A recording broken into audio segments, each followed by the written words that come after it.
Hello and welcome to Californiography. I am Javier Servin, aka Howser, and today we're in the city of La Puente, checking out one of its most famous landmarks, the Donut Hole. Being a huge fan of this type of architecture, I needed to research its history, which did send me down a few rabbit holes, or should I say, donut holes. But after glazing over a few sources, I was able to fry up a good timeline of its history. Seriously though, no more donut puns.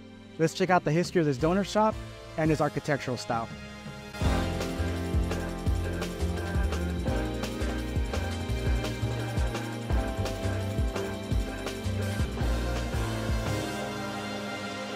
Howser.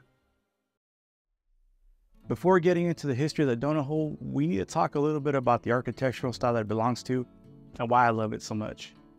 This style is called programmatic architecture, where a building is made to look like what's sold inside or illustrates the name or theme of the business. Back in the 1920s and 30s, as car culture was taking shape in California, business owners needed a way to draw in motorists, and they figured, why have a sign outside your building when the building itself could be your sign? I've always loved the idea of grabbing a tamal from a tamal-shaped building or eating at the Brown Derby restaurant, literally inside a giant brown derby hat.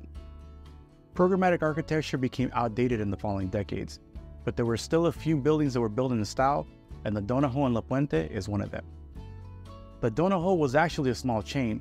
The first Donut Hole was built in 1963 by John Tyndall, Ed McCreaney, and Jesse Hood.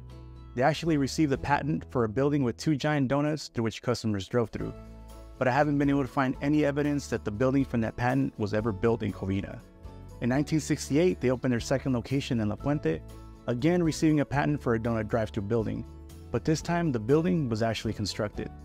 As the LA Conservancy describes it, the shop is a wood and stucco one-story commercial building split into two halves with a driveway in the middle, bracketed at each end by an enormous fiberglass donut. Eventually, the chain grew to 5 locations all over Southern California. The only other location that I've been able to find any information on is the Long Beach one.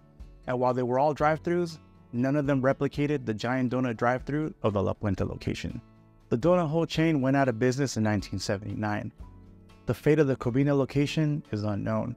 One source says that it was remodeled, but until what? Who knows? The building of the Long Beach location is still there, but it's now a Round Table Pizza. As for the other 2 locations, I couldn't even begin to tell you where they were located or if they still exist in any form. The La Puente location seems to be the only one to continuously operate as a donut shop. It was purchased in 1979 by the Lopez family, who ran it for decades and kept the programmatic elements, which I'm sure played a huge role in its longevity. I'm not the only one that loves this building or the style of architecture.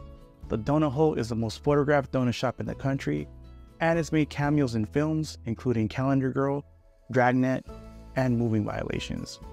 When you visit the Donut Hole, you pull up the driveway nicknamed Donut Avenue, and drive through the hole of the giant chocolate donut.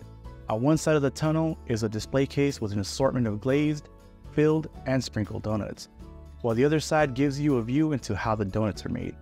You order at the window and then drive out through another donut. It's said that newlyweds drive through the donut hole on the way to their honeymoon for good luck, because driving through a donut kind of looks like, well, you know. So if you're ever in need of good fortune for your nuptials, or just a sweet circular treat, there's nothing better than grabbing a donut from a giant donut drive-thru and helping to keep this business, an excellent example of programmatic architecture, alive.